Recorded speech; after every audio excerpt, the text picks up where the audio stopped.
फरीदाबाद में रह रहे प्रभाकर भाटिया का कोई नहीं था। परिवार कैसे रहता है उसको पता ही नहीं था। बस स्टैंड में सामान ढोते हुए कमाते हुए जी रहा था।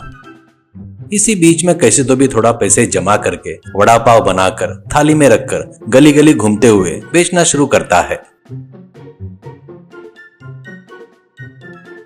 पर वो कहां से सीखा क्या, किसने सिखाया क्या, पर उसके वड़ा पाव खाने वाले सभी लोग उसकी बहुत तारीफ करते थे। इससे उसको मैं भी जी सकता हूं करके विश्वास होकर मजदूरी के काम को ना जाकर वड़ा पाव बेचने में अपना ध्यान लगाता है।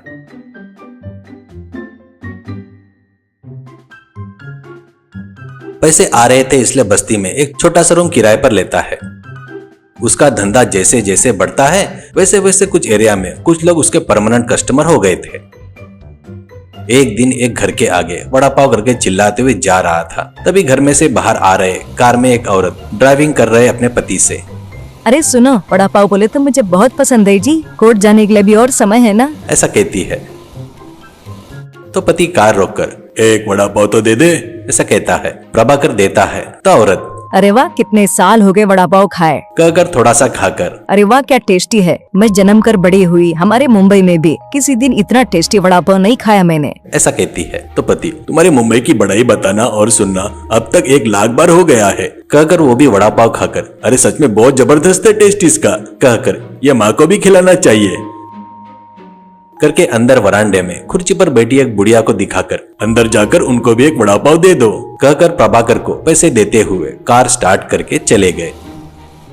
प्रभाकर अंदर जाकर बुढ़िया को वड़ा पाव देते हुए, माँ जी आपके लड़के हैं शायद, उन्होंने वड़ा पाव देने को बोले हैं आपको, ऐसा कहता है। तो बुढ़िया मुंह फैलाकर, अरे वाह वड़ा पाव क्या, इस फरीदाबाद में आकर वड़ा पाव खाना ही भूल गई थी, कहकर वड़ा पाव मुंह में रखकर जम के चिल्लाती है। प्रभाकर घबराकर, अरे क्या हुआ माँ जी, मेरा वड़ा पाव अच्छा नहीं है क्या, ऐसा कहता है। तो वो, जल्दी से और 2 दे दे, आज खाना नहीं खाऊंगी, ये तुम मुझको रोज ऐसे समय पर लाकर दे देना, ऐसे कहती है। तो प्रभाकर, कैसे होगा माँ जी, इस एरिया में मैं हफ्ते में 1 बार आता हूँ, बाकी के एरिया में रोज घूमकर बेचना पड़ता है ना, ऐसा कहता है। तो बुढ़िया, तुम महीने भर बेचे तो कितना मिलता है तेरे को, करके पूछती है। तो प्रभाकर, कितना माँ जी, सब खर्चा निकाल कर रूम का किराया देकर 3000 बचता है, वही बहुत है, ऐसा कहता है। तो बुढ़िया, मैं तुमको 8000 दूंगी और तुम्हारा रहना खाना सब यही होगा, बस जब मांगूंगी तब वड़ा पाव बनाकर देते जाओ, मुझे अपनी दादी समझो, ऐसा कहती है। तो ये बात सुनकर प्रभाकर के आंखों में आंसू आ जाते हैं। मेरा कोई भी नहीं है, फिर भी मुझसे इतने प्यार से बात करने वाला कोई नहीं है माँ जी, मुझे तुम्हारे परिवार में रहने दिए वही बहुत है, यही मेरी किस्मत है, वही बस है मेरे लिए, ऐसा कहता है। उस दिन से वो दादी जब भी मांगे तब किचन में जाकर वड़ा पाव बनाना।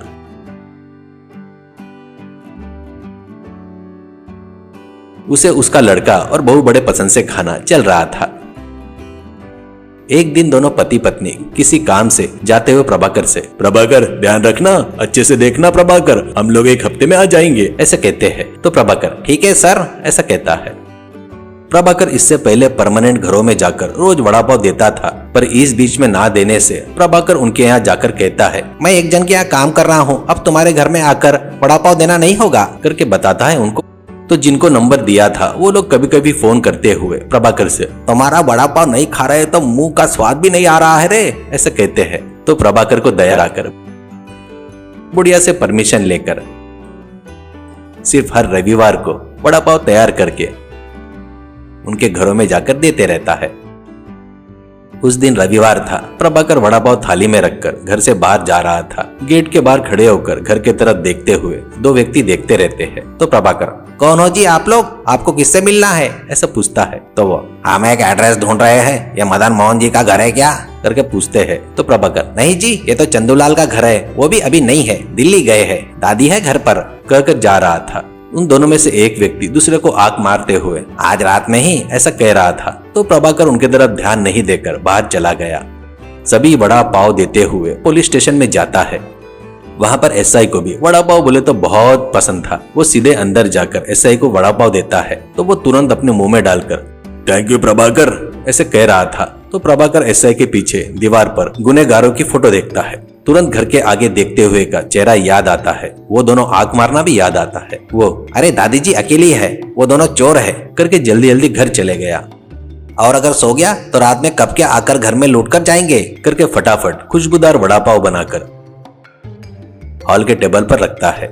और वहीं नीचे जमीन पर सोकर सोने का नाटक करता है। सोचे वैसे ही आधी रात में वो दोनों चोर घर में घुसकर एक व्यक्ति, घर पूरा खाली है, इस नौकर और उस बुढ़िया के अलावा और कोई भी नहीं है लगता है, अपन आराम से लौटकर राजा के जैसे जा सकते हैं, कहकर टेबल पर रखे वड़ा पाव देखकर, अरे वाह क्या खुशबू आ रही है रे, पहले जल्दी से उसे खाकर बाद में काम शुरू करेंगे।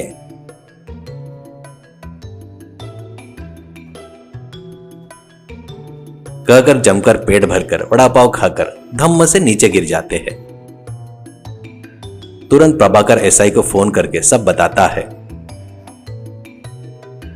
तो तुरंत पुलिस की वैन आती है। तब प्रभाकर एसआई से, सर ये दोनों चोर के फोटो तुम्हारे पुलिस स्टेशन में देखा था, ये दोनों चोरी करने आएंगे करके जान गया था, ये वड़ा पाव में माजी के नींद की गोलियां रहती है ना, वो मिला दिया है, ऐसा कहता है।